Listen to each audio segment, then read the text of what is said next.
Hello guys, तो आज मैं आपको एक ऐसे ग्रेन के बारे में बताने वाली हूँ, ऐसी जादुई टिप जो कि आपके शरीर में बढ़े हुए यूरिक एसिड को कम करने में आपकी मदद करेगी और बहुत लेवल तक आपको हेल्प करेगी यूरिक एसिड को कंट्रोल करने में।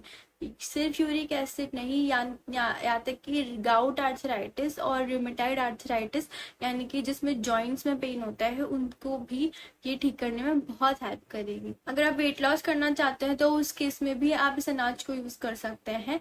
और ये जो एक तरह से ओबेसिटी भी बहुत मेन रीजन होता है आपके घुटनों में जो पेन होता है, क्योंकि ज्यादातर पूरे बॉडी वेट हमारे सोल्स और हमारे नीज पर ही आ जाता है।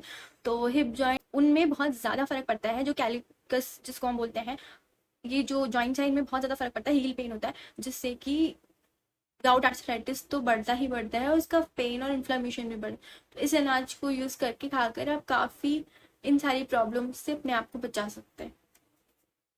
गाइस, यूरिक एसिड जो बनता है वो बनता है एक जो प्यूरिन्स की वजह से, यानी कि ये एक मेटाबॉलिक वेस्ट होता है जो कि हमारी बॉडी में जब हम डाइजेस्ट करते हैं प्रोटीन को तब प्यूरिन्स बनते हैं, और ये एक नॉर्मल ह्यूमन बीइंग में भी बनते हैं। बट नॉर्मल जो कंडीशन होती है उसमें हमारी किडनी यूरिक एसिड को प्यूरिन्स को बाहर निकाल देती है। बट जो लोग यूरिक एसिड से परेशान होते हैं, यानी कि जिन लोगों की किडनी उसे बाहर नहीं निकाल पाती, फिर वो यूरिक एसिड क्रिस्टल की फॉर्म में हमारी बॉडी में जमा होना शुरू हो जाते हैं। स्वेलिंग, चलने फिरने में दिक्कत हो सकती है आपको, रेडनेस हो सकती है और बहुत ज्यादा थकान जब भी आप कोई भी फिजिकल एक्टिविटी करते हैं। और मान लीजिए अगर किडनी स्टोन की भी समस्या होती है तो उस केस में भी यूरिक एसिड बढ़ा हुआ बहुत कॉमनली पाया जाता है। जल्दी से जल्दी अपना आप ब्लड टेस्ट करवा सकते हैं और ये पता लगा सकते हैं कि अगर आपकी बॉडी में यूरिक एसिड, आपके ब्लड में यूरिक एसिड की क्वांटिटी ज्यादा है या कम है। उससे ये पता लग जाएगा कि हाँ, आपका ये जो पेन हो रहा है वो यूरोमेटाइड आर्थराइटिस की वजह से है या स्पेसिफिकली गाउट आर्थराइटिस की वजह से। अब अगर आप स्मोकर हैं और अल्कोहलिक है तो आपको अल्कोहल और स्मोकिंग को बहुत ज्यादा अपनी लाइफ से धीरे धीरे हटाना होगा। मैं तो कहूंगी आप इसको छोड़ दीजिए, बट कई लोगों के लिए पॉसिबल नहीं होता, तो धीरे धीरे इस चीज को कम करते करते आप बिल्कुल खत्म कर दीजिए, इससे पहले आपकी क्रॉनिक में चेंज हो जाए प्रॉब्लम। अगला है कि अगर आप प्यूरिन्स वाली चीजें खाते हैं, यानी कि अगर ऐसी डिशेस और ऐसी खाने की चीजें खाते हैं जिसमें प्यूरिन्स की मात्रा बहुत ज्यादा है, तो उस केस में भी आप लोगों को ये चीज देखने को मिल सकती है, जो कि यूरिक एसिड आपके ब्लड में।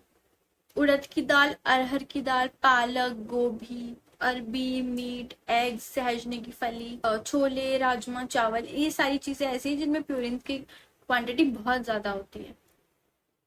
तो अब मैं बताती हूँ आखिर वो तो कौन से ग्रेन है जो लेने से आप अपने यूरिक एसिड की जो मात्रा है वो कम कर सकते हैं।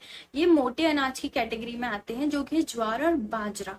जी हाँ, ज्वार और बाजरा जो ग्रेन्स है वो ग्रेन्स आपके यूरिक एसिड को कम करने में हेल्प करेंगे। इसके बारे में मैं आगे और बताती हूँ। उससे पहले आप लोग जल्दी जल्दी सब्सक्राइब कर दीजिए, लाइक कर दीजिए और इस वीडियो को शेयर जरूर कीजिए उन लोगों से जिनको यूरिक एसिड की समस्या आपको लगता है कि हो सकती है। तो अगर मैं आगे बात करूं ज्वार और बाजरा के बारे में, अब आपको क्या करना है कि सुबह तो आपको खानी है ज्वार की रोटी और उसके बाद इवनिंग में आपको खानी है बाजरे की रोटी। आपको गेहूं अवॉइड करना है। इनके बहुत सारे हेल्थ बेनिफिट्स होते हैं, जिसमें से एक है यही जिसके बारे में हम बात कर रहे हैं, यूरिक एसिड कम करने के बारे में। अब जो ज्वार होता है वो तो कॉमन तारीसीर का हो जाता है, मतलब वो ना ज्यादा सा कोल्ड होता है ना ज्यादा वो गर्म होता है।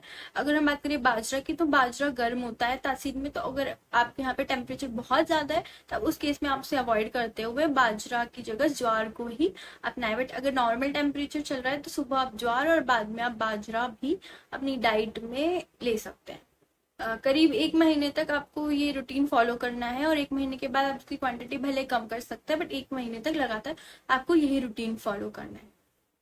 अब इसमें मैग्नीशियम, कैल्शियम, फास्फोरस और आयरन की क्वांटिटी बहुत ज्यादा होती है और ये आपकी बॉडी को बहुत ज्यादा फायदेमंद दे सकता है।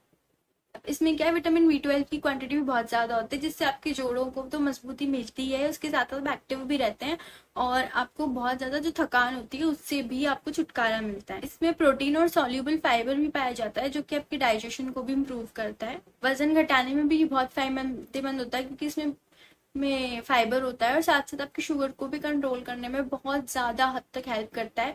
और जितने भी एक्सेस शुगर होता है उसको ये मतलब इसमें एक्सेस शुगर ज़्यादा नहीं होता है और ये बहुत ही हेल्पफुल होता है अगर आपको अपनी शुगर मेंटेन करनी है। और एक ये बात भी कि कोलेस्ट्रॉल को भी मेंटेन करने में बहुत ही ज़्यादा लाभदायक होता है।